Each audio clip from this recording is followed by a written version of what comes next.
Started. Hey, don't hurt me. What's going on? Live and all vastness of the sense. Do I look better like that? Nah, I look like a nerd. All right. But I hate my black shirt underneath. Doesn't match. But I'm really not matching anyways. Um, welcome in, welcome in. My name's Mr. Richard. Welcome to the Rich Get Richard. And somebody asked, what would I do? What would I do with what? What would I do with my life? What would I do with some amount of money? What would I do with anything? Everything's different. So, what do I do though? I talk about money, all different levels. I do a lot with businesses. I do a lot with credit. I do a lot with funding. I do a lot about investing. I do a lot about side hustles. We do it all here. So, welcome in. I'm glad you joined. I'm glad you're here. If you have any questions, I'm gonna do. I rarely do this, so welcome. What we're gonna do is we're gonna do rapid fire questions, preguntas. Right? Every question that get asked will get devoted 1 minute of my time. Right? You rarely, if ever, get a chance to reach out and ask a multimillionaire your situation and how to get something done. So, this is what we're going to do, and this is how we're going to do it. If you're watching from any social media platform, Facebook, YouTube, Twitter, Twitch, TikTok, Instagram, wherever you're watching, um, click the link. Join me on YouTube because I see those questions faster and they're easier to process. But you don't have to. If you want to ask the questions where you are, that's totally fine. But if you're on TikTok, just make sure you're tapping the screen and liking and ask the questions. And I'm gonna try to get through them as fast as I can. But I like doing rapid fire questions because it strengthens my ability to come up with answers on the fly. So yeah. So I'm gonna give people the chance to come in. Hey, what's going on? I see you. I don't know how to say your name. I'm not even gonna try it, but hey there. So what's going on? If anybody wanna start off with the first question, I think someone asked, "What would I do with $10,000?" So you got multiple answers. $10,000 is not a lot of money, so you either have to go raise more money, or you can buy your first rental property with $10,000, or you can invest it in an ETF mutual fund or a compound interest account. Let that interest draw you interest, and then take a loan out against it. Someone said, "Have I heard of viscosity banking?" No. I hope it ain't like IULs or UILs or whatever that crap is. The infinite banking system, that stuff sucks. I don't know anybody. I know a lot of people who sell it or are into it. I mean, if you want to have me on your show, give me a green screen, a computer, and 30 minutes, and you'll never buy that shit again in your life. The way I teach how to get rid of infinite banking, it's almost undebatable. I can take, I would take the number one person in the world who talks about infinite banking or um, UILs or IUL systems. I would take any of them. Give me the person who created that system, and they sit me down, and they can talk for 15, 20 minutes uninterrupted, and I'm gonna just sit there, biting my tongue. And then I'm like, "You finished? Are you done? Cool. I got you." That shit sucks. Here we go. Somebody actually was debating me on, I need to upload the video. This was like 3 days ago. And they debated me for like 15, 20 minutes. And I said, "You done?" And I debunked the whole fucking system. That's just horrible. Never, ever, right? But I don't know anything about that other banking system, man. Maybe I'm just old fashioned, right? I like good old fashioned ETF, stocks, bonds, mutual funds, good old fashioned real estate where people have to live, and good old fashioned businesses that service a need. Call me simple, call it simplistic in nature. It's about as simple as it gets. But no, if you want to chime in and tell me about it, and I'm also an advocate of learning. I'll also go look it up too. Excuse me. All right. If you had good credit, say, good credit is subjective, but we'll say over 700. What's a good business credit card would you apply for? So one thing that's cool about me is I own a funding company. So what I would do is I would go to my funding manager and I would say, hey, I want to go out and get as much business funding as possible, because you can do it yourself or you can have a professional do it. If you do it yourself, you might get $10,000, $5,000, $12,000 or something like that, and you don't have to pay a fee for that because you did it yourself. But now let's say you take a professional like me and my team, and we go out there and we do credit stacking or hybrid credit lending and stuff like that, and now we go out there and get you $100,000 worth of line of credit. 150,000. Hell, the most I've ever got for one person was $455,000 worth of credit. So you can do it yourself, but why reinvent the wheel? Why are you doing something that has already been proven? It's like, yo, I'm gonna go out here and build a car from scratch. Okay, you can go build a car from scratch, or you can just go pay somebody to build a car for you. I mean, but it's cheaper. Yeah, you can spend a year in your damn garage. How much cheaper is it? Once you talk about progression in your business and progression in your financial journey, sometimes you can't even put a price on it. If somebody told me, hey man, I'll give you $100,000 worth of funding, but it's going to cost me $5 grand, $6 grand, $8 grand, or whatever the hell it is, I give you $100,000, or you can go do it yourself and get $5,000, $10,000 and don't pay anything. What would you want? $100,000 with a fee or $10,000 with no fee? You know how many businesses I can buy with that $100,000? You know how many pieces of property I can buy with that? Once you start buying, let's say if you get $100,000 and then $100,000, you buy 10 houses with $10,000 down. Okay, every house is making you $500 a month in rent. 5 houses, $500 a month, 10 houses. That's $5,000 a month. You have to pay $6,000, a $5,000 fee. That's 1 month of rent. That's 1 month of rent rolls. I love this expression. Your nickel, saving a nickel is holding up you making $1. You're worried about the wrong fees, right? If I get a fee to make money, I don't care what the fee costs. You know what I mean? Say if you borrow money, and just like I was arguing with somebody in the chat one day, or the comment, it was like, you don't know what you're talking about. You should always pay attention to the interest rates. I said, man, them interest rates.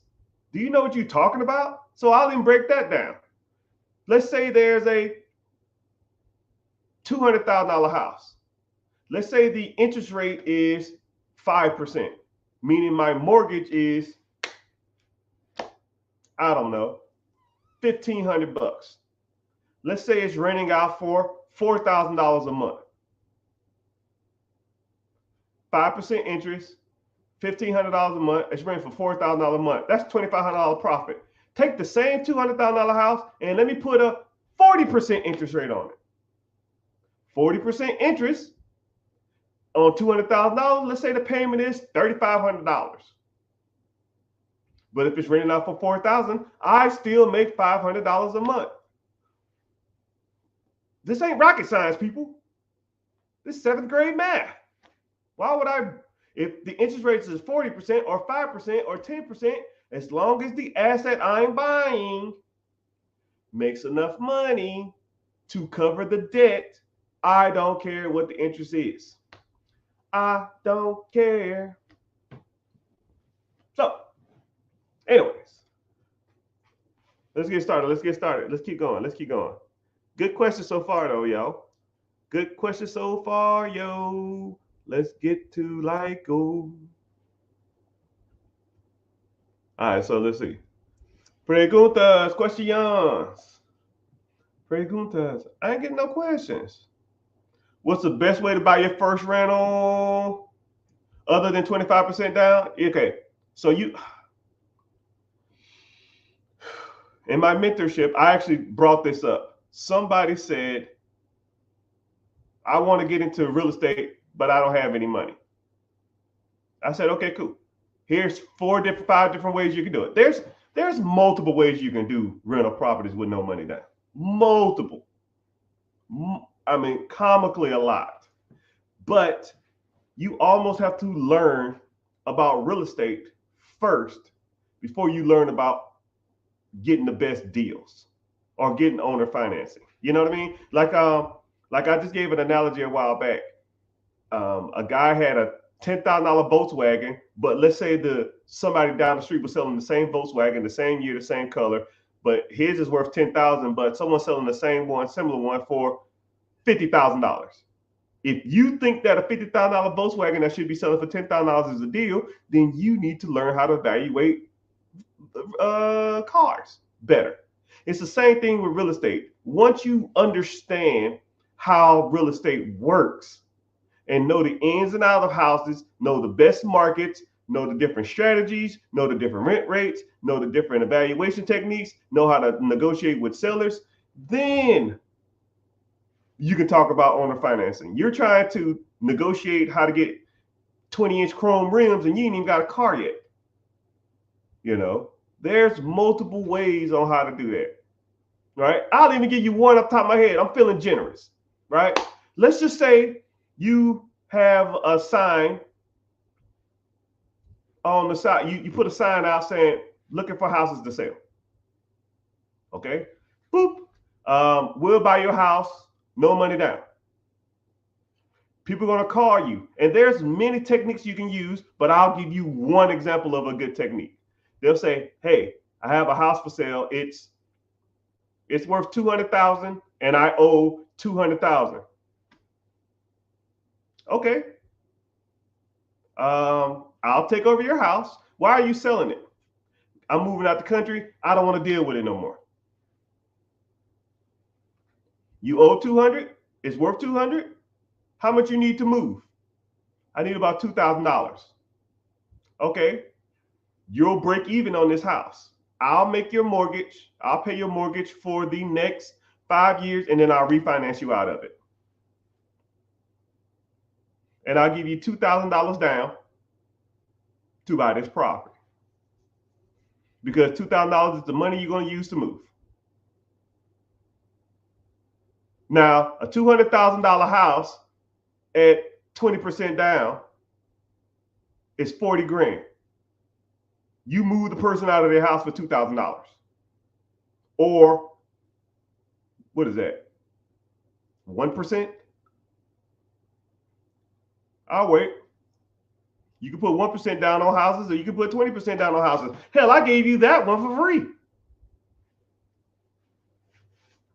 And then let's say you sold it to someone else. Hey man, I got a house for sale. Well, how much you want for it? $200,000? Actually, $220,000. Hell, $210,000. I'll sell it to you for $210,000. Right? No credit check, no nothing. How much I got to put down? You put $10,000 down. Right? So now you recoup your $2,000. Now you up $8,000, and when they send you the monthly payment, you pay the mortgage. You up $8,000. All you doing is paying robbing Peter to pay Paul. Oh my fucking goodness. That's really smart, Mr. Richard. Now I can do that shit all day. I got 25 other techniques. I just gave you that one off the top of my head. And that's super simple. That's comically not even impressive. But that's the type of stuff you learn. And I break it down way more in detail than that. You find a value in some of this stuff, man, give me a like, give me a follow. Please make sure you follow me on all social media platforms. I'm on YouTube. I'm streaming live. I'm live. I got 3 people from Twitter. What's happening, Twitter? See y'all. Please make sure you follow on Twitter, man. They make me pay like $15 to stream there. So at least give me a follow, or at least like one of my comments or something, man. Twitch is always bumping. It's always like one person from Twitch. I got like one Twitch follower. I can't even log into the account, but it's always active. But like I said, I rarely do this. Normally I get a subject and I'll talk all day. But I'm answering all live questions directly. So you got a question, You rarely get a chance to ask somebody with their shit together how to do something. So I'm breaking it down. Just ask the question and we can go from there. Someone said financing. Financing for a business? Cool. Let's go with a business. Someone said, how do you buy a absentee business? Okay, cool. You need a few things, right? You need one of three things. You need a good credit score, you need the down payment, and you need experience in that business. So if you don't have the down payment, you can go raise capital from private money lenders, or you can go raise the money from the bank, or you go raise money from friends and family, or you can raise money from other different sources. You can do partnerships, and you can do or syndication, business acquisition deals. Which, if you want to learn that, we can get to that. Then you got to have good credit, which good credit is good credit. You can even put the business in someone else's name if they have good credit. So you really don't even need the credit. You just got to put the deal together. And then you got to have experience owning that type of business, which you can hire the manager as a consultant for the business, which give you the experience. 1, 2, 3, right? That's how you buy a business. And then you have to know if it's absentee. You got to know ins and outs about money management, payroll, and stuff like that. But a lot of that stuff is teachable. Someone said they has a 770 credit score with $40,000 down. That's right on my alley, sir. You can have a business in the next 3 months if you wanted to. So, you interested? Click the link in the bio. Join the free class. It's coming up here soon, and we can go from there. But thank y'all for being here. Thank y'all for engaging. So a sub rent the house. Essentially, a sub. You talking about like a sub 2 deal? Yes, no, maybe so. I don't know what that means. Maybe you're talking about a sub 2. That's if you wanted to do a no down payment. But like I said, I like real estate is my bread and butter. I'm great at business acquisitions, but I got started with nothing buying real estate, buying the hood houses, buying the crackhead houses, fire damage, repos, tax liens, tax deeds, lease options, sub 2, wholesale, bird dog. I mean, there's countless ways to buy money in real estate, buy houses in real estate. And you'll be surprised once you kind of get good at buying real estate, you'll almost get to the point where you're not even putting no money down. And people will find you to give you their deals. They're like, yo, I heard you buy the houses. Yep. What you got for me? And you can go from there. Someone said I need my credit fixed. All right, I got you. That's why we're here. So I have a credit repair business, and what we do is we'll focus on removing all the negative stuff on your account. So late payments, charge off, repossessions, judgments, bankruptcies, freaking baby mama payments. So we knock out all those stuff right there. And then what I'll do is I'll help you get, I'll teach you how to apply for certain lines of credit or credit cards that don't pull hard inquiries. And that don't pull hard inquiries, that report to your credit every month and boost your credit score. And then we try to help you get a stronger credit profile, because credit profile and your credit score is like two different things. It's almost like, I'm trying to think, it's like your eyeballs and your brain, I guess, right? Your eyeballs look, you see with your eyeballs, but your brain processes the information. You can't have no eyeballs and then try to process information with your eyes. If you don't have a brain, I don't care how strong your eyesight is, it's not going to do anything, right? So you need credit profile and you need your credit score, which is, they work together, right? A lot of people think that, I've seen people with strong credit profiles with weak credit scores. Now people have seen people with strong credit scores with a weak credit profile. So I think you need a combination of both. Well, actually, you do need a combination of both. I'll meet people who think their credit is good, but their credit is weak. They have a weak credit profile.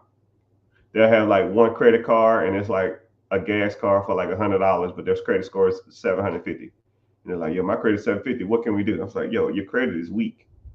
It has a high score, but it's weak as hell. And I've met people with $100,000 worth of personal credit cards, and they have a 650, which If they start paying down their credit card debt, that should be damn near 845 or something like that.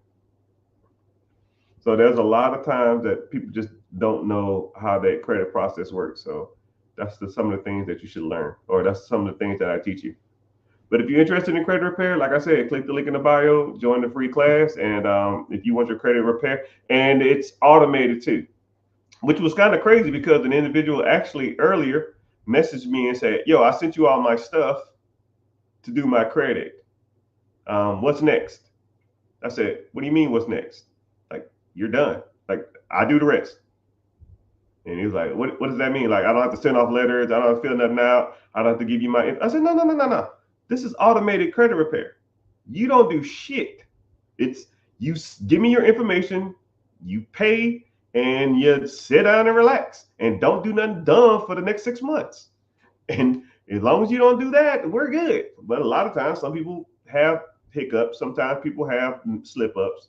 I had one guy that did a credit consolidation, but the last month of the consolidation, he didn't pay like 3 creditors, and that was 3 late payments on his stuff.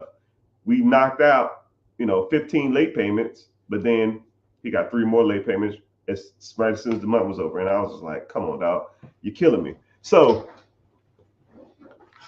stuff like that happens, but it is what it is. You really can't be mad at the system. You just take the good with the bad. Now my objective is to get that crap off his credit now. So that's why we learn. That's why we talk about that type of stuff.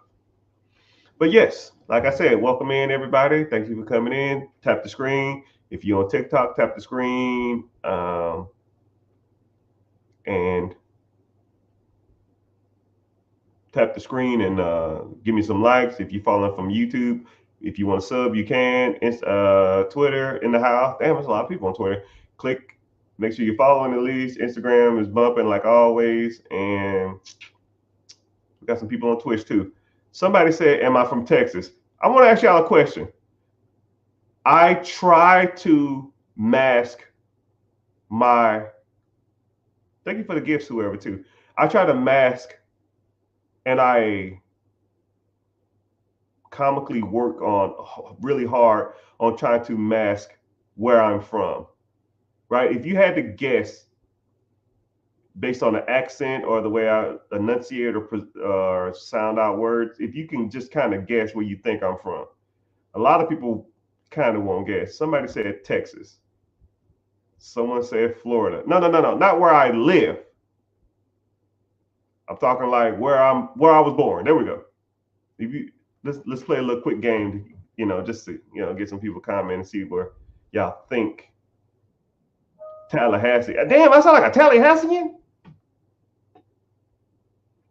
Someone said, "What's my thoughts on politicians?" You know how many times I got asked that question, and then I have to give y'all a reality check on politics?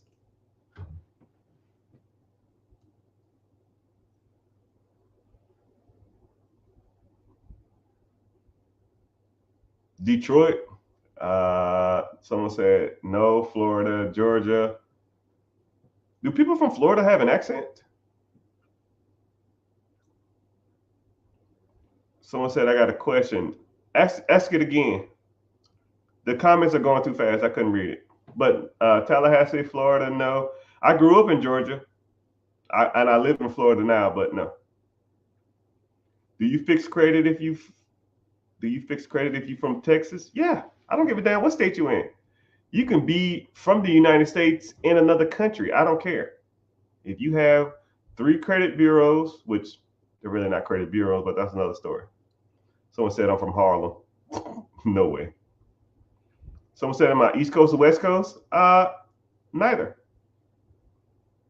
Someone said Alabama knows how to party. Alabama, dog? You can't hear my vernacular? You can't hear my enunciation of words? Does this sound like Alabama education? Good night. I'm almost offended.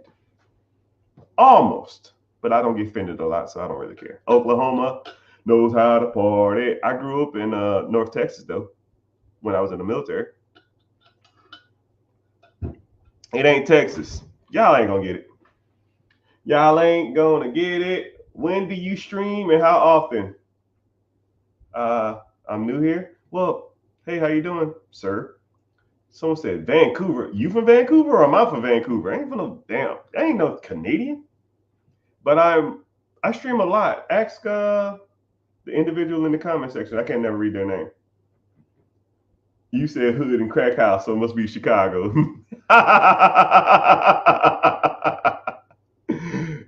Hell no. I'm scared of Chicago. Kansas? Nah.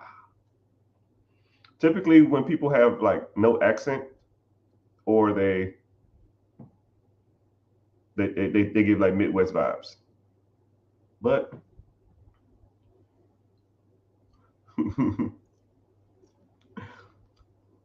but make sure you follow it too, sir. I see you just joined. Appreciate you. But Kansas, no. The islands, no man. Do I sound like I'm from the islands? Do I have an accent that's really thick? Iowa? Ain't no brothers in no Iowa. Missoula? No, that's Midwest. I'm not in the Midwest. Y'all won't get it. That's good. I'm highly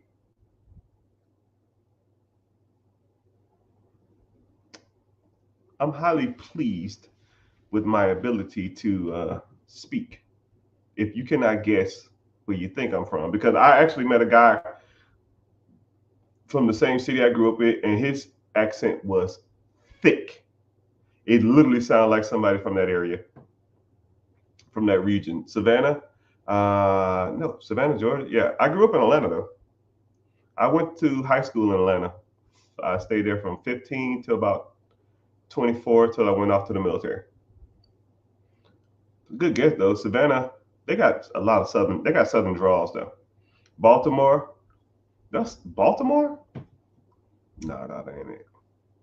I watched the YouTube live on both pages. Yeah, I can see you on both pages. I don't know how you're doing that, but it's all good.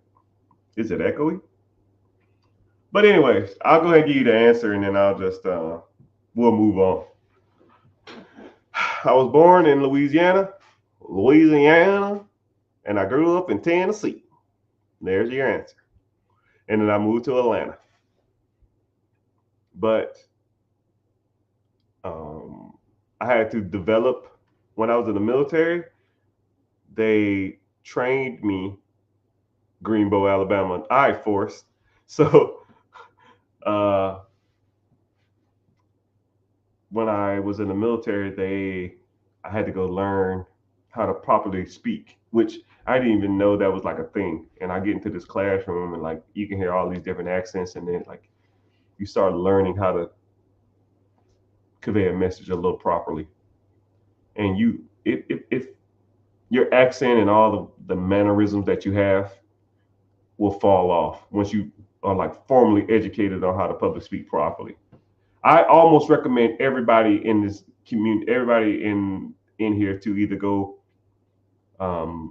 join like a Toastmasters, or go to like a public speaking class or something like that. It is the best investment in yourself that you will ever make in your life. Because when I talk to people over the phone, let's say I'm doing, I don't know, $1 million deal, or I'm buying somebody's property, or I'm trying to buy a portfolio of something. Once you are on the phone with an individual and they have no clue like who you are as a person, you start to notice that people look at you, or they don't judge. You know, like if I got on the phone, how you doing, sir? My name is Mr. Richard. I'm just reaching out to see if you're interested in selling this property, and I would like to know if $30,000 cash will be suitable for this acquisition of this home. If it is, give me a call, and I would love to conduct business with you and learn everything you can about the ins and outs of this property and this deal. Let's get this deal wrapped up. They're thinking I'm some old ass snooty white dude, and they see me in real life at the closing table. They're like, I got bamboozle. You a brother. Gotcha, bitch. I think of public speaking and debate. Okay, now mind you, public speaking and debate in college and high school is totally different because I took public speaking in high school and I took public speaking and debate. No, I took debate and public speaking in high school, and I took public speaking in college. But when you go and learn from like people that only thing they do is specialize in public speaking, it's a whole different game. Like I didn't learn when I learned in college or in when I learned in college or I learned in high school, I never learned about like verbal distractors. I never learned about like run-ons. I never learned about pitch, tone, just everything. It's different. Someone said I sound like, yeah, it's about simple as it gets. But I think if you close your eyes and listen to me, I don't sound like a black dude, a middle-aged black man, right? So I guess it's kind of good. You should really start practicing proper public speaking. You'll be surprised on how good you can get. But that's a whole nother story. So let's get to the questions, preguntas. I'm not gonna stay on too much longer if we're gonna sit here and talk about nothing. But how long was I in the military? I did 21 years. U.S. Air Force. Served under multiple presidents. I met most of them too, that under my tenure. And yeah, there's some weird dudes. There's only one of them that I liked. Everybody else was a butthole. But that's a whole another story. So I'm streaming live. The objective of the day is to ask whatever questions you got for me, and I will try to answer them in like a 1-minute form. A lot of times when people ask me questions, I don't have a chance to get to them, or I'm talking about another subject. But whatever question you got, you can ask, and we'll go from there. Okay, someone said recommend a high yield savings account, and is really worth it, or should I put it up, or is it really worth it? Okay, so I don't believe in savings. Savings is like one of those weird words, right? Why are you saving anyways? Like if you have, I call it objective saving. So like if you're saving up money in a not in a savings account in your bank, saving accounts in the bank suck. They're like 0.5% interest or some crap, which don't do anything if inflation is 3 on average. So if you're putting your money into a high yield savings account, that must mean that you're going to be making 4% to 60%. If you're making 4 or 6%, you're beating inflation, but you shouldn't leave it in there long term. You should have that money in the account. Let's say if you have 5,000 while, 10,000 while, you want that money in that account for a short amount of time until you either start moving it to somewhere else or put it into something else that makes more money. If you got $10,000 and you saving up $300 a month to potentially buy a house, cool. To buy a rental property, cool. To buy a business, cool. But if you're just putting it there just to make interest, don't do that. There are way better performing assets out there that do 10 times better than a high yield savings account. So high yield savings account's cool, unless for short term, anything if it's gonna be more than like 6 months, get into something a little higher.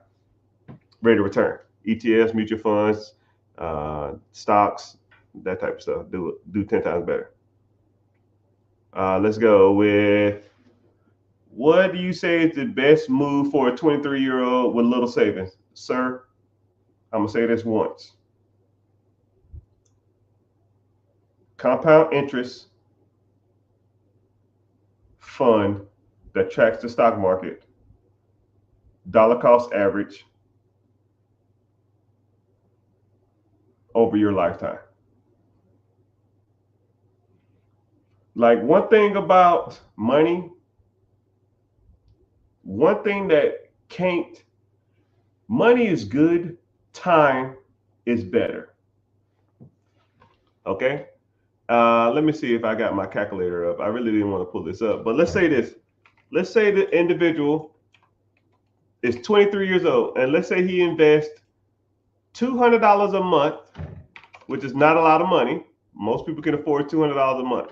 He's starting out with zero. He's 23, and let's say he go till 63, right? and he does nothing else. He just does this. He puts $200 in the account. One, say if he get paid on the 1st or the 15th, on the 1st he put 100, and the 2nd he put 100, or the 15th he put 100. That's $200, right? And say he set it and forget it. It just takes it out of his account. He don't give a shit about it. He did that until he's 63 years old. And let's say he's worked on his some jobs. He probably bought a couple pieces of real estate. He bought a business here. He worked a regular job and do shit else, right? One thing about this strategy, it's a like icing on the cake strategy, or it's the default strategy. It's will happen regardless of whatever happens. A lot of people say stuff like, well, what if I die? Well, if you die, you're not going to give a fuck about no money that you have in your account. You're not going to be in heaven and be like, I had $193,000 in the account that I didn't get a chance to spend. This is fucked up. Shut your ass up. That don't even make any sense. Like, so why even talk like that? It's just a weird mentality to me. But let's say this individual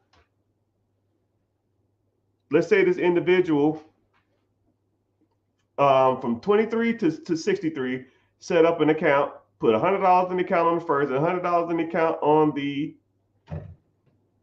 15th. That individual, if you did something that tracked the S&P 500, will have something in the range of about $1.1 million. $100. And that's not even a lot of money. $100. When you're 63 years old, you will have $100, $1.1 million. And the interest on that account will be producing somewhere in the range of $130,000 a year. So whenever you're 63 years old,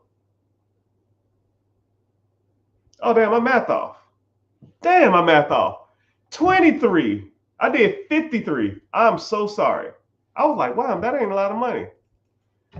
23, 33, 43, 53, 63.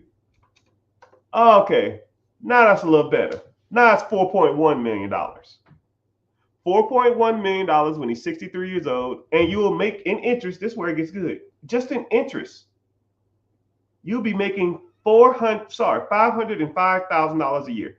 So when this individual, Mr. I don't know how to say your name, when he or she, whoever wants to do this, don't give a damn, you can buy into this account $100 a month for the next 40 years of your life.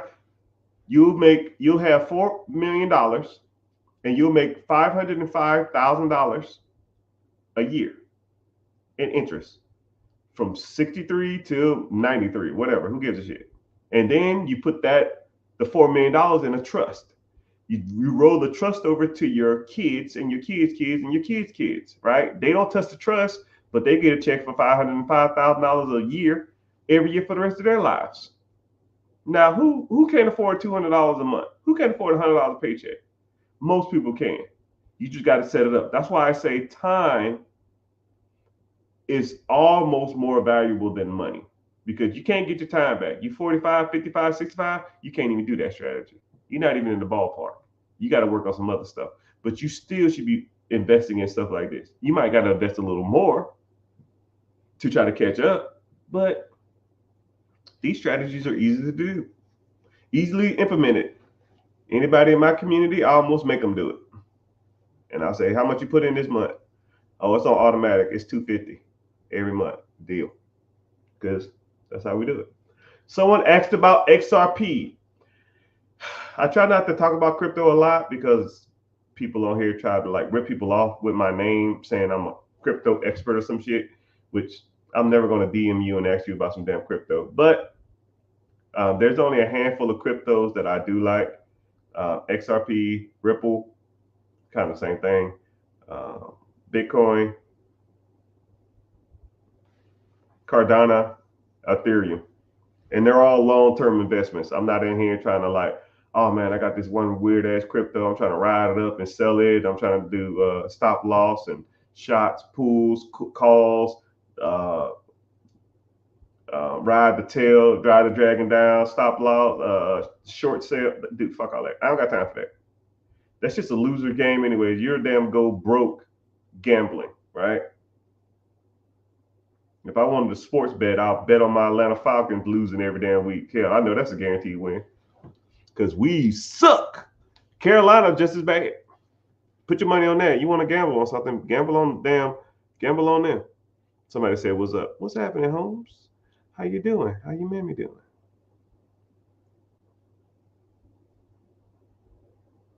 What type of Roth IRA or okay? What? Huh? Somebody said, "What type of account? Roth IRA? Oh, what type of account? Comma Roth IRA or buy SPY directly?" So you can. So this is where I kind of like. I'm not gonna say draw the line. I don't tell people what to buy. I just tell you about different things to buy. And you kind of just make up your own opinion, right? But an IRA, which is an individual retirement account, so you have a 401k and you have an IRA. You can have a Roth 401k, you can have a Roth IRA. You have a traditional IRA, you can have a traditional 401k. 401ks ran through your job. Normally they have a match. Interest rate's not as good. And then you can do a Roth if you're an individual. If you are a individual who want to invest yourself, or you're an entrepreneur, or you're self-employed. So that's a retirement account. IRA, individual retirement account. SPY is an ETF that tracks the S&P 500. It's like buying a portfolio of stocks. Not the same thing, first of all, and they're two different investment vehicles. But invest at your own risk. I like them both. Say word. Someone said thanks for the help. No problem. What are your opinions on tire shop businesses? Like a lot of people always ask about different businesses. What about this type of business? What about, okay, here we go. I don't give a damn if it's a laundromat. I don't give a damn if it's a daycare, nail salon, hair salon, tanning booth, tire shop, clothing manufacturer. Like the vehicle is irrelevant. Where are you driving to and how fast you need to get there? That's what you need to focus on. A tire shop, like there could be 3 tire shops. One $1 million, the second one $1 million, and the third one $1 million. One is producing SED at 14%, 25%, 33%. One has gross sales of 90%, 80%, and 75%. Which one is the best one? Right? You got to know the difference. You got to know the difference between gross sales and SED and cash flow. You got to know the difference between gross sales, net sales. You got to know employee staff. You got to understand owner, absentee versus owner operated or semi absentee. You got to understand accounts receivable, accounts payable, year to date, tax returns. I mean, it's not hard. It's hard to say any industry is better than any other industry without looking at the finances. Show me the money and I'll tell you if it's a good deal or not. But if I just had to base it off of no money, do I like tires? Sure. Everybody needs fucking tires. Everybody. Even though if you get a flat tire in a Tesla, you can't take it to a regular shop and get tires. It's kind of weird. So you got to take it to a Tesla shop to get Tesla tires. So I hope, hopefully that doesn't be like a standard industry standard amongst everybody. Make the tires only specific to specific cars, and you only can go there. Then your tire shop is irrelevant. But I think that if I had to look into a tire shop, I would want a tire shop that did like oil changes and servicing at the same time, because that's where you make your money. Tires is like a specialty of a car. Why not focus on the whole car instead of a specialty of a car? Why would you focus on like something that do oil changes and servicing? Because servicing, it's like the gateway of the automotive industry. Hey man, how you doing? I need an oil change. Cool. What we're gonna do is we got a 33-point inspection that we do on every car free of charge. You don't mind if we do it? Yeah. Okay, so we're gonna do an oil change. We'll do the oil change. We're gonna do that 33-point inspection. Hey, how you doing, Mr. Jonathan? Cool. What's happening? Yeah, we did your oil change. Before you come in though, we did our 33-point inspection. There's a couple things. One, your cabin air filter is dirty. We can do it for $30. Your windshield wipers are bad. We can do those for $30. Um, your radiator is leaking. We can do that for $200. And you need new brakes, and we can do those for $300. And they'll be like, let's do the brakes, and the radiator's cracked. I need to do that too. So it'd be $500. It'd be $550 with the oil change. Okay, that'll work. And you do your windshield wipers and your cabin air filter yourself. Okay then. All right, that'll work. Give us another couple hours, and then it'll be ready. So now you went in there for a 30, 40, 30, 30, 40, $50 oil change, and now you're walking out of there with $550 damn dollars. It's a gateway, right? But if you just do tires, hey man, your tires bad, your brakes suck, and your damn car leaking, and it smells weird, and your windshield wipers don't work, but we can't fix on the shit because all we fix is tires. That's why you learn from professionals like me, because I talk about shit like that. Say word, word, say word, word, say word, word. I'm just here to laugh. You here to come in just to give me a headache. But what's going on, man?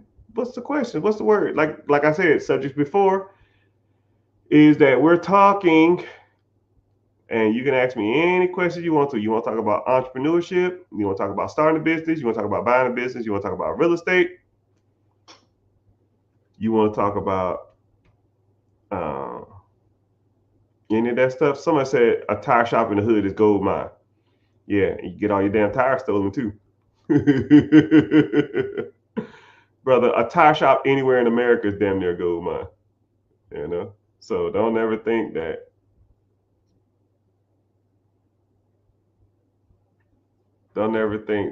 you can't make money anywhere. And besides, would you want your business to be in the hood? Look, put it in perspective. Someone said a tire shop in the hood makes money. Okay, there's two businesses for sale, and we all have these in our town. We have the good side of town, and we have the bad side of town, right? And we've all been driving and been like, "Where the hell am I? How the hell I get here?" Would you want a business if you had the choice? Let's say, and I'll even put it like this. I'll even make it financial. So I'll give you some kind of like reasoning. Let's say there's a business for sale. Let's say there's a business for sale in the hood. Let's say there's a business for sale in the hood, and it's for sale for $600,000. But the business in the hood makes $300,000 cash to you. But then there's a tire shop that's not in the hood. It's like in the best neighborhood. You got nice cars. It's clean outside. It's not in a lot of traffic area. I mean, it's just immaculate. The staff is well dressed. It doesn't smell weird. I mean, it ain't random cars and cigarettes and pit bulls and all kind of random shit around there. And that business makes you $200,000. Now, really think about it. If there's a tire shop that's in the hood that's doing $300,000 cash flow to you, and then there's a tire shop that's not in the hood that's doing $200,000, like which one would you want? I want to ask y'all that, right? I'm almost more so curious to see what would you want? Would you want the house? Would you want the one in the hood that makes more money? Or would you want the nicer one that's not in the hood? You know? Some people say hood. Some people say hood money is good money. Some people say they want quality, not quantity. You know? And there's other things that come along with the hood houses too, right? You have probably break-ins, people stealing, employees probably not as good. There's pros and cons, right? You're gonna have $100,000 problems every year, right? Is the problems worth that? Someone said, "Can I apply for funding to do Section 8 housing with a 560 credit score?" Welcome, sir or ma'am. I don't know you from a can of paint, but you need a reality check, right? You probably went over to some of these other guys on social media that's talking about Section 8 homes and they need to, do all this other kind of stuff. But I'm here to tell you, my good sir, learning from me and learning from my team, we will teach you how to buy properties with no money down. And I'll teach you the best way to do Section 8, right? And Section 8 ain't the know-all, be-all way to do real estate. There's 20 damn different ways to buy houses. Section 8 is just one.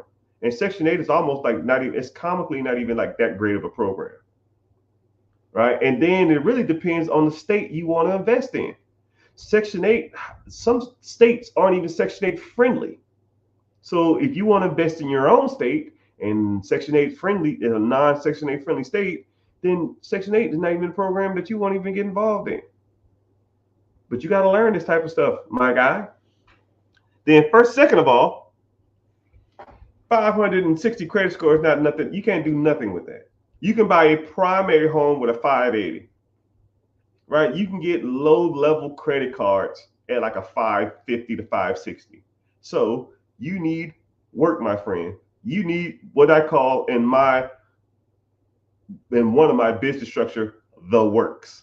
That means we got to work on your credit. We got to work on your credit profile. If you got a 560 credit score, more than likely you have charge-offs, late payments, you got some collections, maybe you ain't got a repossession, maybe a repossession. You don't have a bankruptcy because bankruptcies will shoot your credit up more. And then the credit cards you do have, they're probably high utilization. No, you don't have high utilization. You have a lot of charge-off. No. Let me take that back. You have high utilization, a couple collections, and a charge-off. Maybe not a repossession and a bankruptcy. No bankruptcy. If you had a bankruptcy, your score would be higher. If you had repossession, your score would be lower. You have charge-offs and high utilization on your credit. Stop me when I'm lying. Stop me when I'm lying. Stop me when I'm lying. See if he comments. But you need the works. One, you need to fix your credit. Then you also need to learn how to buy properties with no money down and do some creative financing deals, because those deals can come to you if you know what you are doing. Okay. So my friend, if you want to get started, click the link in the bio and join the free class. It's Wednesday at 9 p.m. EST. I'll see you there. Use your same username because I'm gonna be looking for you. If I don't see you, I'm gonna be disappointed, because you see individuals running around.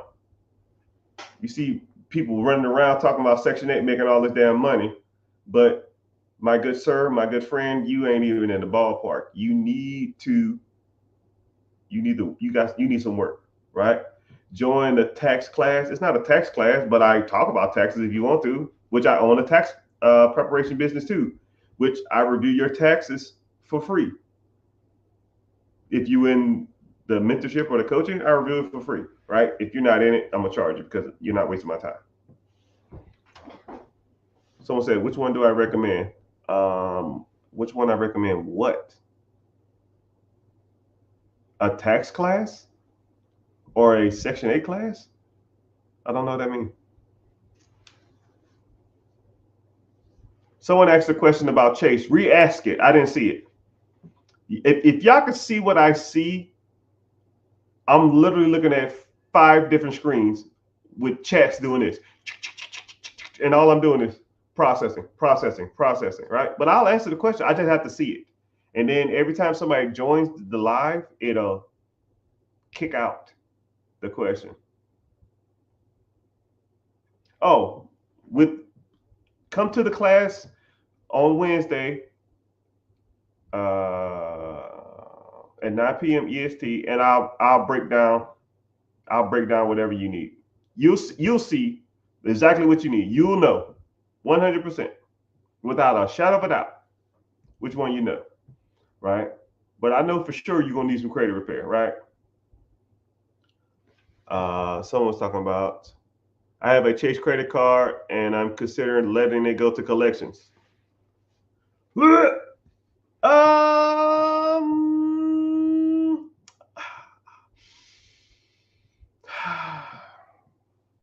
I don't want to tell you how to finesse the system. I really don't. I'll tell you like this. Here's what's going to happen if you do pay it. Air Force in the house. Yes, sir. You need to ask that. I'm going to get to you. I see an Air Force question.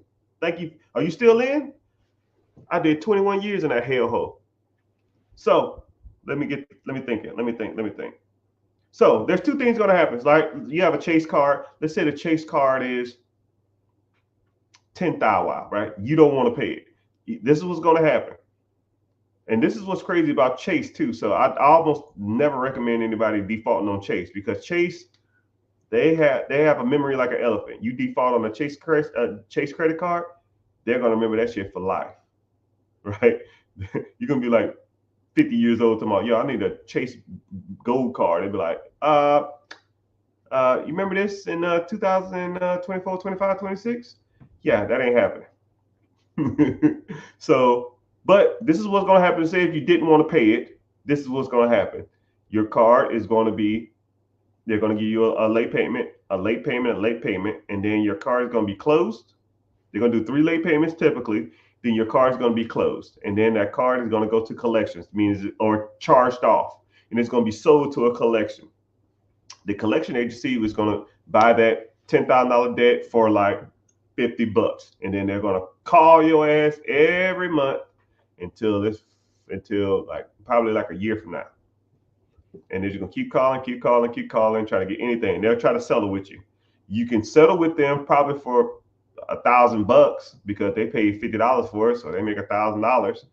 But if you pay the settlement, it does nothing to the charge-offs and the late payments that's still on your credit from Chase. That has nothing to do with them. It doesn't even reflect on your credit that you paid off a collection. So collections are almost a joke. It'll just say collections it'll say collections open, collections closed, or collections unserviced. So I'm not telling you not to pay a collection, and I'm not telling you not to pay your creditors, but I'm just letting you know that that's the process they're going to go through. So then after about, a year, something like that, they're just going to give up on it. This is a loss. We're not getting any money from this individual. So they're gonna take that money and they're gonna charge out the $50. So your credit is gonna look like a battle zone. You're gonna have 3 late payments, 3 months, say this month, next month, and the month after that, 3 late payments. Then you're gonna have what's called a charge off. And then the account's gonna be closed. And then they're gonna send you, it's gonna say collections, and it's gonna say collections failed, collections closed. So on your credit, you have 3 late payments, which are 1 late payment is horrible, 3 of them is real bad, and it's probably going to go to all 3 bureaus. So now you technically have 9 late payments. Then you have 3 collections, all 3 bureaus, and then you're going to have 3 charge-offs because they charge off the debt on your credit. So now you have 9, 12, 15 negative items on your credit. And then you find someone like me, Mr. Richard, and say, hey, Mr. Richard, I heard you do credit repair. And I'm like, yep. Like, what you got? He's like, I got 3 charge-offs per bureau. I got 3 late payments per bureau. I got a charge-off for collections from Chase. All right, cool. Send it to my team. My team gonna be like, due to the Fair Care Act, you can't blah, blah, blah, blah, blah, blah, blah, blah. Get it off. Late payments, pretty easy. Some charge-offs are pretty easy. Depending on who you go through, we can get most of that stuff off. So now you got all your collections off. You got the charge-offs off, and you got your late payments off. And now your credit is good. You paid me not even a 20th of the price you would to let that car go. Say if it's $10,000, I'm not even going to charge you close to that. So you got rid of it, but it's 2 years later, And now if you ever try to go to Chase again, they're gonna laugh at you in your damn face and say, "Yo, bro, we're not stupid. Just because it don't show on your credit doesn't mean that you didn't screw us over $10,000 3-4 years ago, 2 years ago." But then while you're waiting on that, you can pretty much can't apply for credit for the next 2 years until that process closes out. You can't get a house, you can't get a car, you can't get other credit cards, you can't do shit, right? And this $10,000 credit card, a $5,000 credit card, or whatever kind of credit card, is that worth not paying it? In my personal opinion, no. But I use a lot of my credit for other stuff. You know, if I go out to the bank and I say, "Hey, bank, I need a $50,000 line of credit," and I get $50,000, is a $10,000 Chase card that I don't want to pay worth me not getting $50,000 worth of credit? The answer is no. That's just me, though. You got to answer that question yourself. But that's just my opinion. I just break down the process and I give you your options. You do with that information as you want. Say word. You know, when I say say word, yeah, I have to put word in the comment section. All right. I don't know if y'all know that. All right. Just letting you know. Let's try it again. Say word.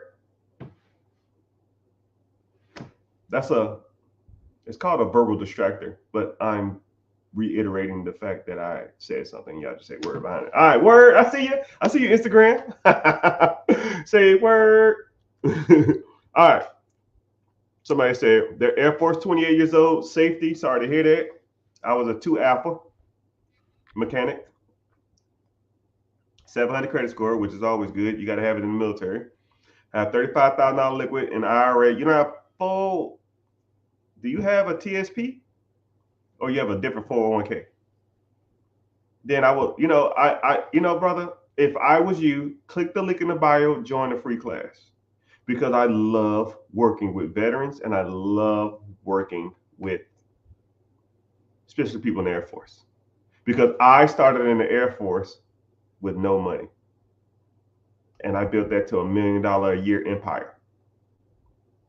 I just retired not even a year ago, right? Now I'm on the seven figures a year. And I did it all while I was in the Air Force, right? Using TSP loans, FAFSA, and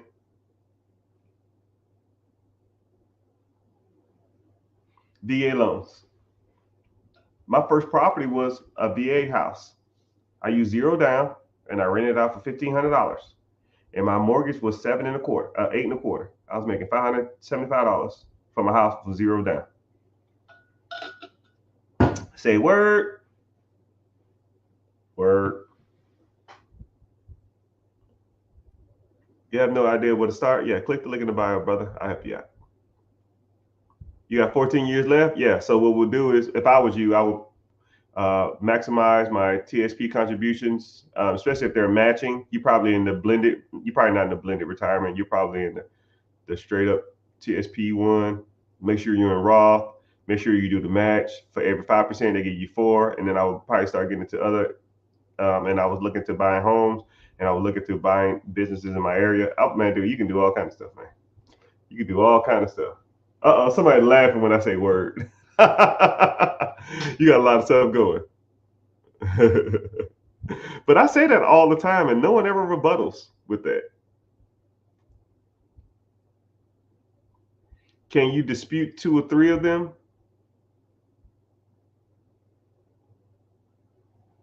Yeah, you can dispute all the bureaus if you want. It's on you. Let me get to some questions preguntas.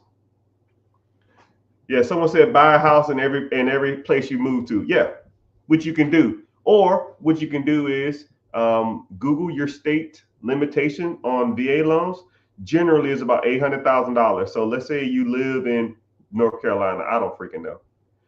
You live in North Carolina. You look for houses in like the $150,000 to $200,000 range, and then you live in it for like a year and a half, and then you move into another house for like $200,000, and you just keep moving different houses. You can buy 4 houses with 0% down, or you can buy a VA. If you have a VA home loan, you can look into duplexes, fourplexes, and quadplexes, 4 units with 0% down. Say word, word. I'm gonna keep saying that now.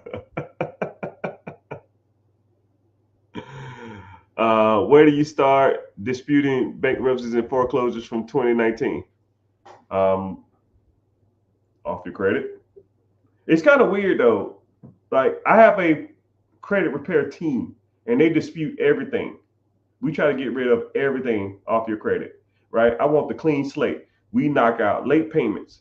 We try to knock out bankruptcies, foreclosures. We try to knock out repossessions. We try to knock out charge off, all that stuff. And then also what we'll do is we check your name and see if your name, like some people, one guy had a name. I'm not gonna say his name out loud, but if I told it to you, no one in this comment section probably could spell it right. And his first and his last name was like that. So I had to just dispute his name spellings.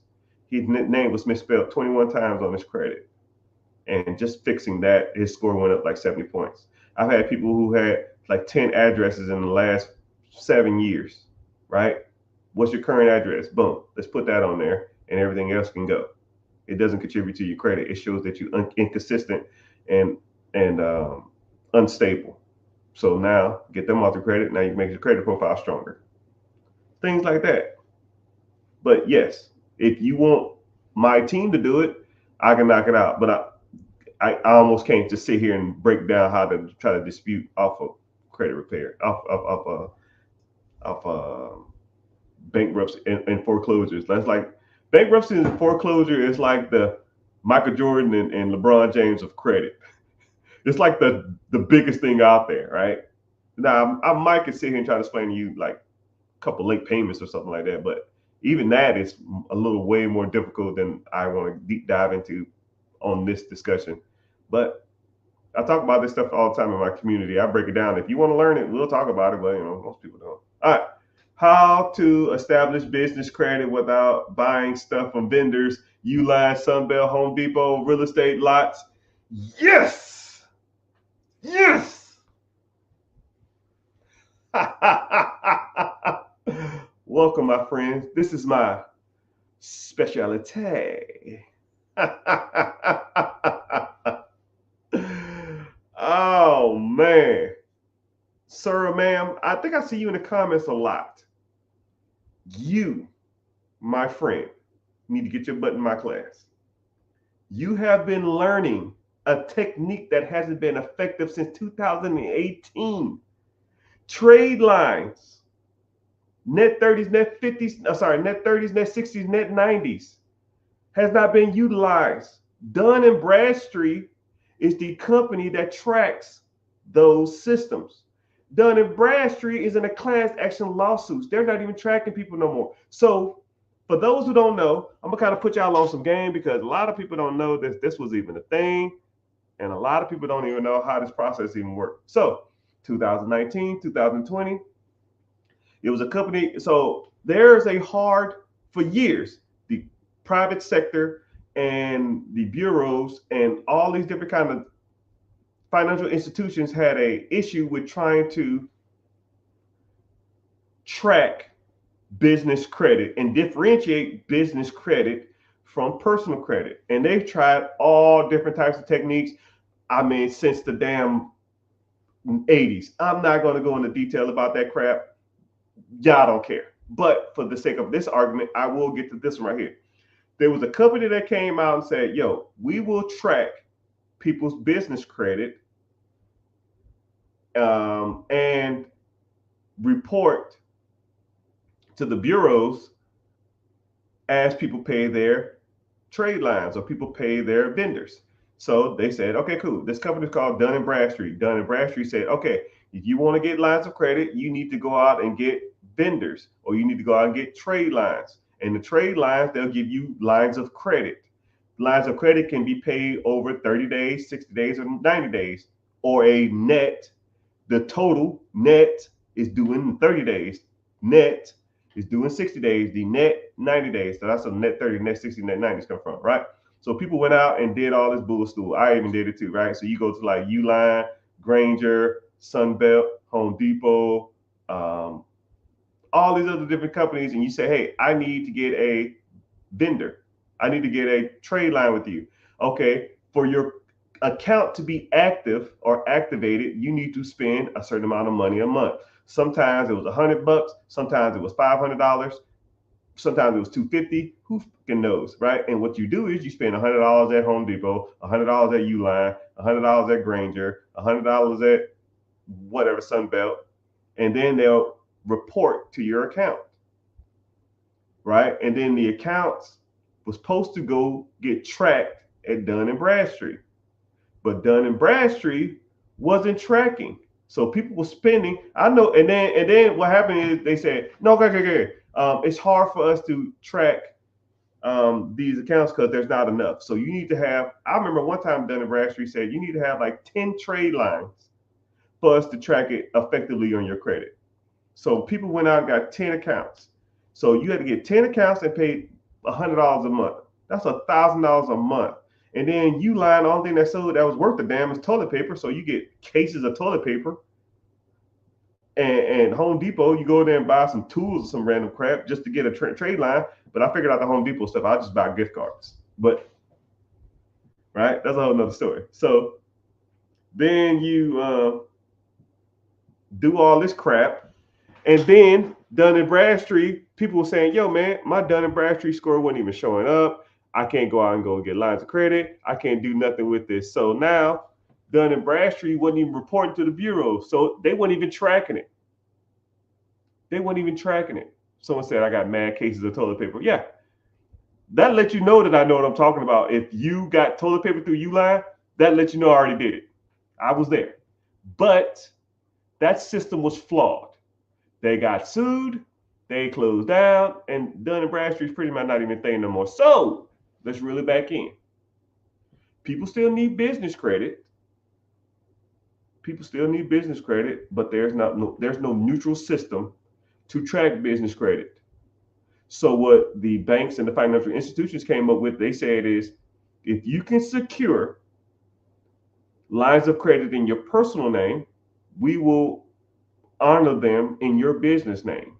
Meaning, if you get business credit, if you apply for business credit, but you secure it or guarantee it with your personal name, we will only show up in our ledger and it will not reflect on your personal credit cards. It won't show up on your personal credit. Meaning, it's the Wild Wild West.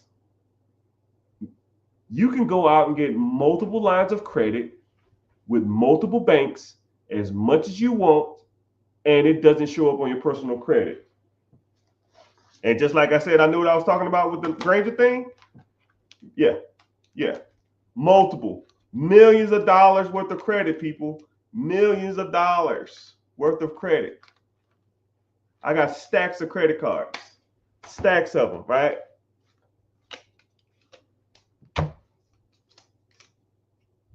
Let me bust some out for you.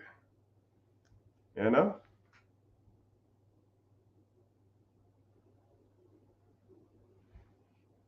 And this one is unlimited. And y'all know this, listen.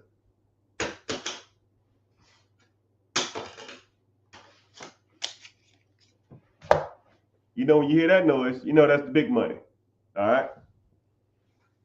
So, moral of the story is, hey man, you keep hopping from platform to platform. You're like a damn gymnast. It's all good. Talking about military star is pretty. The military star is pretty. You better pay your damn bill. Miss Chase. But anyways, how do I get into your credit program? Click the link in the bio. If you're on YouTube, it's probably gonna be a little harder. You might gotta go to Instagram or Facebook or Twitter or TikTok or Twitch. Just click the link in the bio or go to therichgetrichard.com and you can go from there.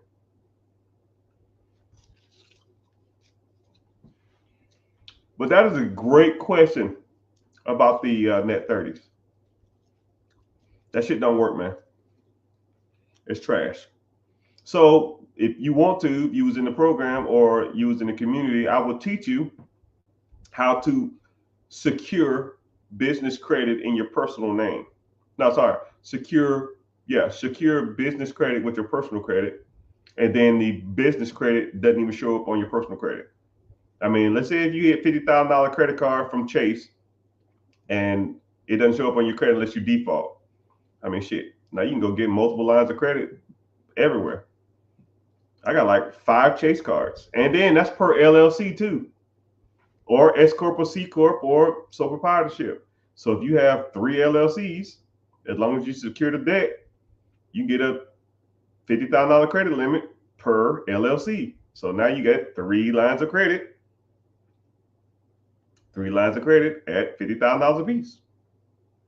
Now you got 150,000. Wow. Now you can put $10,000 on a property. So my guy who was talking about Section 8, now he can put $10,000 down on a property. He can buy 15 properties. Say if every property is making in $500 a month, 500 times 15 properties. Now him or her making $7,500 a month. This is not a game, people. $7,500 a month is an extra $8,250,000 a year.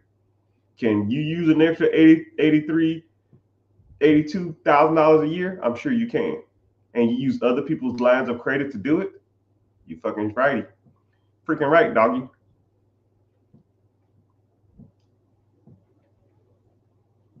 You have to be about something if I lasted 21 years. I did 12 years. Oh, hell yeah. I like the vets. Appreciate you. You get disability? I got a person on my team that can help you get disability too if you are a veteran. I don't know what your disability rating is if you don't got it, but my team can reach out to the place you apply for the VA. Oh, you get 100%? Hell yeah. Yeah, you good then. You don't need that portion. Someone said, which marketing channel has the highest rate of returns? Which marketing channel? That's like saying, what's the best burger? My kids will say McDonald's. I don't know. It just depends, right? If you know how to evaluate a business, you'll know.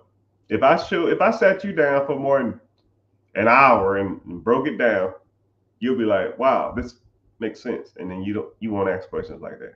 You'll know what makes sense and what doesn't. Sometimes some things are so good to be true, it's generally not. I pay no taxes and I pay no taxes. Yeah. But digital marketing is pretty good. Digital marketing, I mean, there's no upfront cost if you know what you're doing. But it really depends. That's a vague question. It's kind of hard to say. That's a hard question. It's too vague. What's the best anything to buy? What's the best hat to buy? I don't know. It's your opinion, right? But then you try to look at rate of returns. Some industries probably have better rate of returns than others, but I don't know. Some of them don't.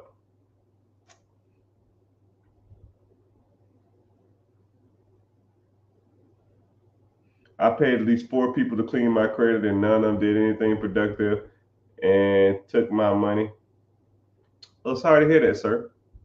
Well, this is my thing, right? First of all, let's be like this is one of my mottos. Between my businesses and my real estate, I'm well over 6 figures a month. If I charged you, I don't know, $100 or something to repair your credit, your $100 is not worth my headache. If I can't do it, then I don't want your money. You know what I mean? Like, hey man, I can't do nothing with this. Here you go. And then we're gonna get some good credit questions. But if I can't do nothing with your stuff, I will let you know. But you have to do everything on your part, I say. Okay? So, I mean, credit is not that hard of a thing. Once you understand credit, once you understand what it makes up of it, once you understand the ins and outs of credit, it's pretty simple. It's almost like a dog, right? When you walk in the house, your dog runs to you and they act super excited. They follow you around the house. You say treat, you give them a treat. You say sit, they say sit. When another person walks in the house, They bark like they're damn going insane. It's pretty predictable. You just got to know what to do. As soon as I look at your credit for 15 seconds, I can already tell what you need to do right? And I'm gonna tell you what you need to do. Now, if you don't do what I tell you to do, you can't be mad at me. But I'm gonna do everything on my part. First of all, you need to get. I'm gonna tell you straight up. As soon as I meet you, I'm gonna say, yo, your credit utilization is high, right? Not debt to income ratio, your credit utilization. Two different things. Credit utilization, debt to income has to do with like buying a house and sometimes buying a car. Debt to income ratio is credit utilization is how much credit, what's your credit limit, and how much have you used? Meaning that if you have $10,000 worth of credit cards, you need to be at 30% minimum. It ranges from 50, 30, 9%. I just say 10% to make it easier. So if you have $10,000 worth of credit cards, you need to be below 10,000 to have the maximum score. If I look at your credit and it says you got $10,000 worth of credit and they're maxed out $10,000, first thing I'm gonna say is, yo, bro, you gotta get this boot. You gotta get your credit card down. You gotta get your credit card down. You need a side hustle. You need a side business. You need to cut the fat. You need to put some more money in, work some overtime. I don't give a damn. But I'll teach you different ways to do that. You need to get your utilization down. Then we're going to focus on the negative shit. Late payments, charge off, bankruptcies, repossessions. We're going to focus on baby mama payment, judgments, liens, all that kind of crap like that. Hard inquiries. And we'll try to knock out as much of that crap as possible. If you do what I tell you to do, I'm going to do everything I can, right? I'm not going to guarantee you anything, but if you do what I say to do, we'll put a dent in it. I promise you. And then the process, we do multiple rounds of disputing. And if we do 6 disputes at 35 days a piece, that's about 190, 200 days. And if you're still not satisfied after that 6 disputes, we'll go for another 5, 6, whatever. It's your world. And we're just going to keep trying to get it. And if we can't do it in 12 disputes, if I dispute your credit from multiple different bureaus, from multiple different people, from multiple different avenues, with multiple different techniques, it just ain't meant for you to get that shit off your credit. You just going to have to wait your time. And then you got to do everything else. But I will teach you different ways to make your credit stronger and make your credit profile stronger. Is that fair? Right? You interested? Click the link in the bio. I got a class coming up Wednesday, 9 p.m.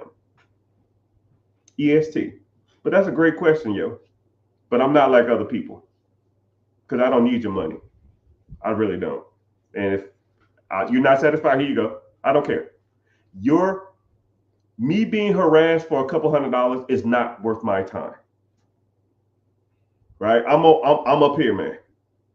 Yo, man, you took my $200. Here, shut the fuck up. I don't care. Bye. Don't care. Are you happy? Like, I'll even give you a great example. It was this one lady.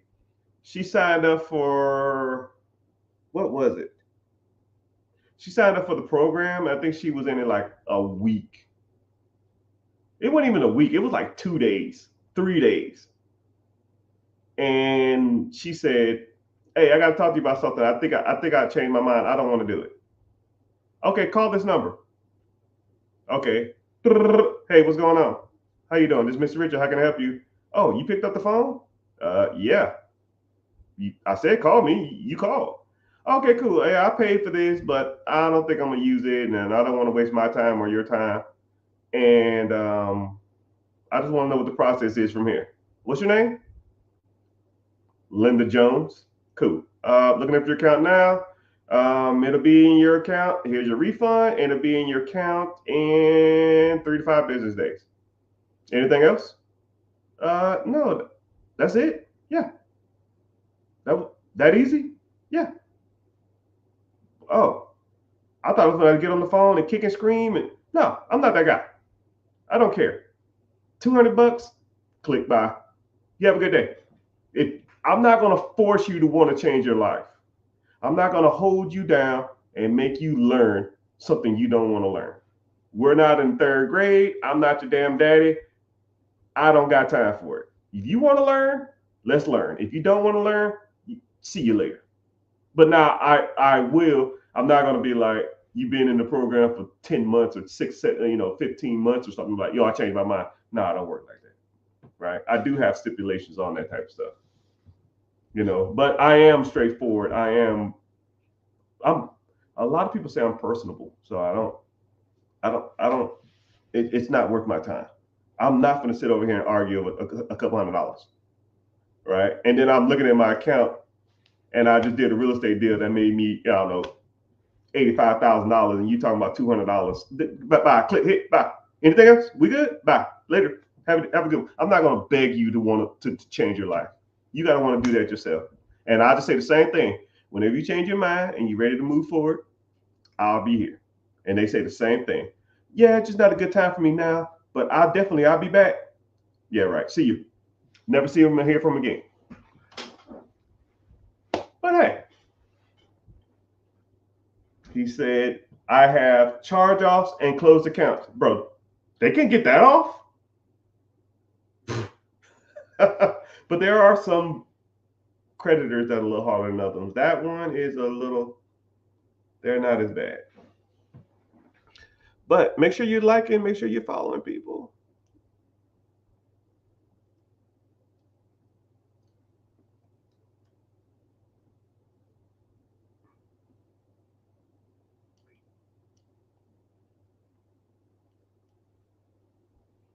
It's not worth my time, people, I promise you. And I'm pretty personable too, man. Someone keep tagging my name. Who keep tagging me? Is there like a troll in here? If you see somebody's name in here that ain't me, just block them.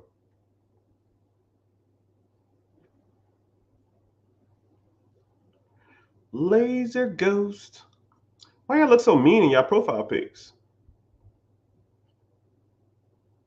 Ooh, somebody ain't even following. Ooh, I'm about to block somebody. Ooh. But yeah, I'll take a couple more questions, then I gotta go. All right. So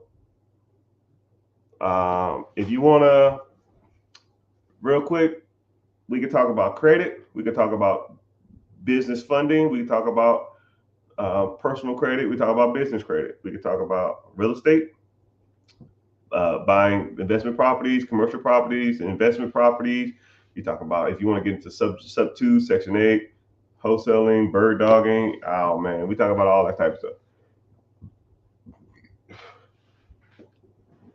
We talk about it all. We talk about buying businesses. We talk about expanding your businesses, getting funding for your businesses, growing your businesses, marketing for your businesses, all types of stuff. Everything in there. Yeah. Okay. So also too, real quick, someone said it's a whole bunch of fake profiles. Yo, I'm not gonna message you talking about some crypto or some crazy crap like that. That's not me. Just block them. Just click on the page. If they don't have hundreds of thousands of followers, just block them. It ain't me. Right? Or on the profiles I don't have a lot of followers, I'll be verified on it. Right? Just for that simple reason. Right? I pay money just so y'all don't get ripped off. That lets you know what kind of person you're dealing with. Only reason I verify so y'all don't get ripped off, because if you don't see a verification check, it ain't me on most platforms. Oh, that's so nasty. But thank everybody for being here. Twitter is bumping. Hell yeah, man. Damn.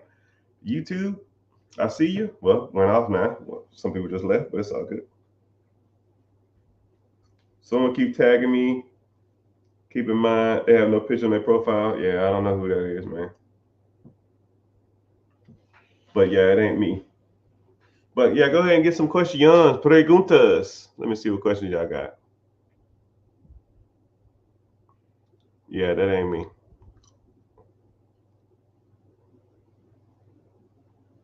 Can you answer my question? What question?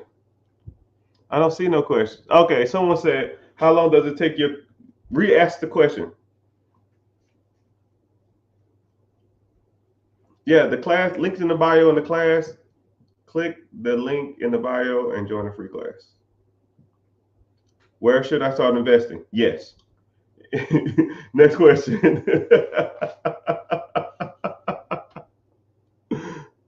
Where should I start investing?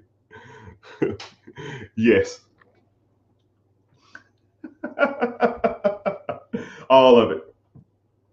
Someone said my business funding. You can get business funding with a 695. So if you have someone said, how long would it take me to get my credit score from a 550 to the 700s? So everybody credit is different. And sometimes, what's crazy is, I'll answer this question first because this question is easier. How fast can I get business funding? If you have your proper business structure and you have good credit, 3 weeks. Anyways, to take you from a 550, if you have a 550, like I said, you have, so anything in the low sixes is one thing, one bad thing. You might got a late payment, you got high utilization, you might got a repossession, you might got a charge off, but you can't get a charge off without late payments, or you might got a bankruptcy. If you are in the high fives, you have typically one of two things. You have high utilization on your credit cards, you have charge offs and late payments, maybe not a bankruptcy, but maybe a repossession. If you in the low sixes, low sixes, you don't have high utilization. Low fives, you have high utilization. Now, if you're in the mid fives, you have the works. You have damn near everything except a repossession. You have damn near everything except a bankruptcy. If you have like a 630, then you just have probably a bankruptcy and probably have a bankruptcy, which you can get rid of.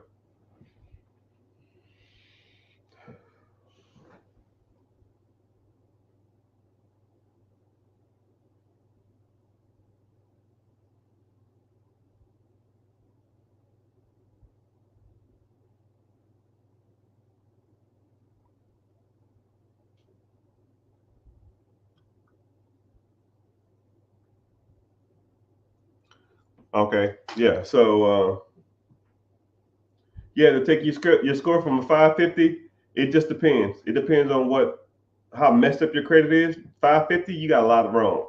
You probably got high utilization. We got to get that down, and then I got to work on your credit profile to make your credit profile stronger. And then we got to get rid of your late payments, charge off, bankruptcy, repossessions, hard inquiries, and all that kind of crap like that. But what's crazy is the highest I've ever seen someone go up is 181 points in 3 months, 2 months, 180 something in 2 months. It's the highest credit profile I've ever seen. That's the best we've done, which we putting in work. That shit's not easy, right? They had a lot jacked up, but it is what it is. What can you do with $50,000? You can be rich. That's what you can be. Or you can not worry about bills. I can tell you that much. High utilization and late payments and a collection. Wow. It's almost like I knew what I'm talking about.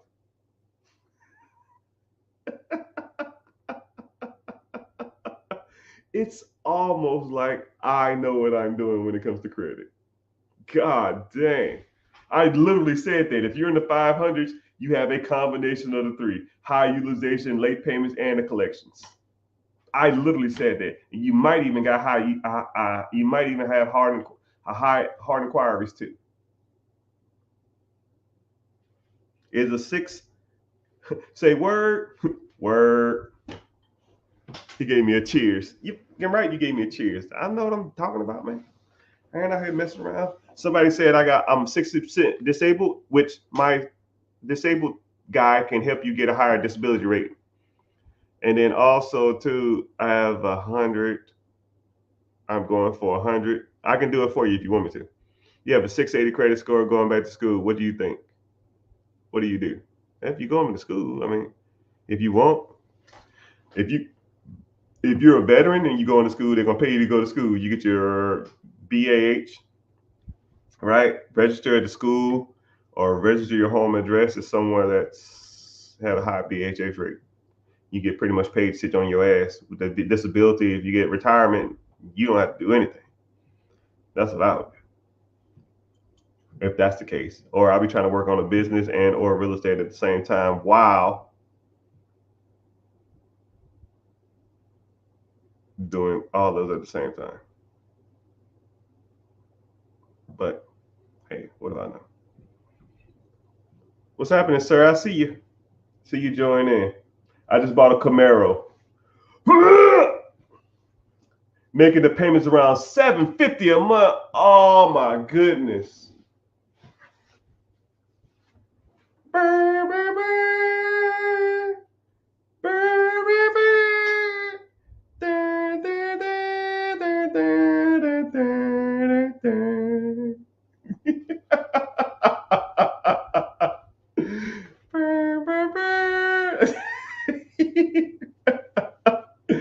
God dang. Young brother, how old are you? Or young ma'am, I don't know, I can't see your picture. Not the Kevin Samuel. Hey, if you follow me, that's gonna be snipped. That shit, you are a meme. I'm gonna say it again just so I can pick it up. How old are you? 23. Oh my goodness, brother. R.I.P. Your finances is done. Okay, my brother. It is what it is. It is what it is. God dang. Tell me about the car, man. I just saw a video when someone did the Hellcat. Ooh, the $750 a month, man, you can be rich and you don't even know it. I mean, it's almost nothing you can do now. You can do a handful of things. You can do if you don't want the car, you could just either try to pay it off early, which I mean, mind you, probably in a damn 6-year, 13% interest, some crap like that. Probably 2013 or something. Probably something ridiculous. God dang, people, y'all killing me in these damn cars. Anyways, you can do a voluntary repossession, which I wouldn't recommend doing. You can sell it to someone else. You're probably gonna take a little loss on that. You can sell it to a dealership like CarMax. You probably take a little loss on that. You could sell it to somebody, tell someone to take over your payments. You can do that. You can rent it out on Turo if you want to do that, just to recoup some of your monthly payments every month. Or host it on like another car rental site. Dude, you got some options, right? I'm not gonna sit here and just dwell on multiple options. If you was a client of mine, I would literally sit you down and be like, yo, bro, this, I don't know how much you paid, I don't know how much you owe, I don't know how much any of that shit. I would break it down though, and we can kind of go from there. But $750 a month for anything is a lot. Hell, $750 for a house at 23 years old to me is a lot. But that's why we learn, right? I'm not knocking you, right? It's two different types of people in the world. It's people that talk shit and don't help, and it's people that talk shit and do help, right? I'll always probably make fun of people's situations because it's kind of fucked up, because no one's out here educating people, but I always will give my guidance and my expertise on those type of situations, right? I would, if you don't want the car no more, I would try to get from under it, right? You might got to take an L, but the L that you're losing on is, get something that's a little more manageable. Maybe a 4 or 5 year old Honda that's $250 a month. Your car insurance will be cheaper, or even when your income tax come in, get something for like $3,000, $4,000, $5,000, and just pay it cash, and then ride that bitch for the next 3-4 years, and then stack up the $750 that you would have spent on another car. Or even sell it to like a family member, or just get someone to take over your payments, right? Or rent it out and take that money. It is what it is.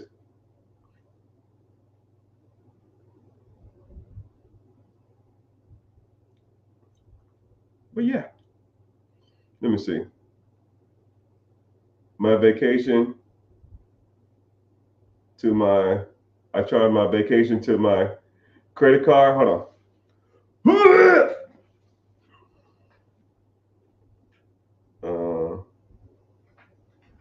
If I don't pay the bill in full when it's due, it will lower my credit score. No, credit score is contingent upon credit utilization. So take out how many credit cards you have, the maximum amount total. So if you have one credit card that's 2,000, you got another credit card that's 3,000, you got another credit card that's 5,000, that's 10,000. You take the total amount usage, and you have the total amounts that you have in utilization. So let's say one card has 500, another card has 1,000, another card has another 500. That's 2,000. So 10,000 out of your 2,000, that's 20%. Anything under 30%, your score is decent. Anything under 10%, your score is going to be maxed out on credit utilization. So the easiest way to think of it is, you can go to Credit Karma, click one of your scores, stroll down to utilization amount, and I'll give you your percentage. If it's anything below 30, you decent. Anything below 10, you're good. Anything over 30, your score is going to fall. You can click on it and it'll break down your scores contingent upon how much you have utilization wise. I know a lot of people don't like Credit Karma, but Credit Karma is probably one of the more accurate ones, not on your scores. Credit Karma sells your information to bureaus, and they sell your information to credit card companies, and they say your credit score is higher, so they can sell you a plan. So that's how they make their money. But no problem. But yeah, someone said, he said thanks for helping, but yeah, that $750 a month is a monster. I don't know how you even think about doing that. Say if it's fairly newer, you're 23 years old, you can be paying that shit till you're 30 years old, man. Right? I'll even do the math on it for you too, sir. Let's do the math on it. You're 23 years old, and let's say you have a 6-year car payment, right? $750. And let's say you have $0. You have $0, right? I even broke it down in the thing. $0 over the next 6 years. You put $750 into an ETF or a mutual fund or index fund that's tracking the S&P 500. That's doing, heaven knows, I don't know, 12, 14, 16%. Some of these ETFs are doing 18% over the last 5 years. But let's say you do that, and then you take the $83,000, and then when you're 30 years old, then you buy your Camaro. But you take the $83,000, you put the $83,000 in the account, and you don't invest anything else. You just invest $700 for the beginning years of your life. So from 30 to 60, you don't do shit. You just take the $83,000, you sit in that account, and you leave it. You let it ride. It'd be $4.8 million. Say word. What kind of account would you suggest investing in for a first-time guy? Yeah, so this is my thing. I don't tell you what to invest in. I'll tell you how to invest in it. Okay? But if you want to break some of this stuff down, click the link in the bio and join the free class. But there's multiple platforms, Robinhood, Webull, Stash, Ameritrade, E-Trade, Fidelity. You have multiple accounts, brokerage accounts, IRAs, 401ks, mutual funds, ETFs, individual stocks. You got multiple stuff you can invest in, right? But what we break down in the class, we break down different stuff, right? Hey, this is doing 5%. This is doing 8%. This is doing 12%. This is doing 16%. It's a little more riskier, but this has been around for 15 years. This has been around for 50 years. This has been around for 12 years. And once you start breaking them stuff down number-wise and longevity-wise, stuff will start to stand out. Some things just make more sense. Say word. That's true. That's how I learn. Yeah, I got you. But I wish I'd have known you 6 months ago before you bought that damn thing. I wish you was my cousin or my brother or something. I'd have been like, yo, bro, what the hell you doing?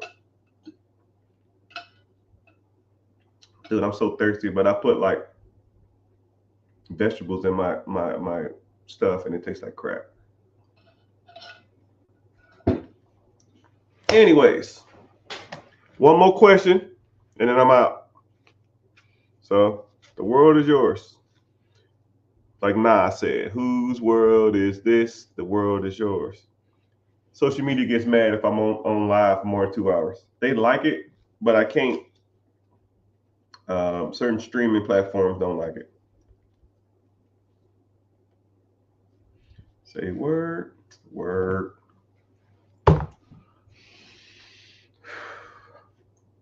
So, one more question. We talk about whatever you want. Business credit, business funding, getting your LLC business structure together, buying real estate. You want to ask me how my day was? I mean, you can ask stuff that doesn't pertain to you, man. Ask me how my day was. I do all right. Robinhood, someone said, Robinhood is the best brokerage account. That's a little subjective. They are a little subjective. Robinhood, if you really read on Robinhood, Robinhood is getting sued and they got fined by the SEC because they restricted trading. My good sir, watch a movie on Netflix called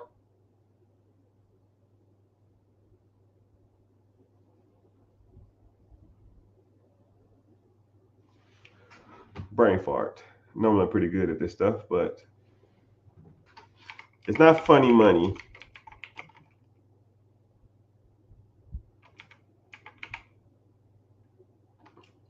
Let me see. Robin Hood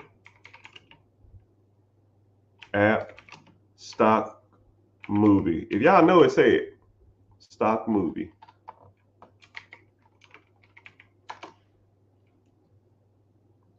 Oh, Dumb Money. I thought it was funny money. There's a movie called Dumb Money. Okay?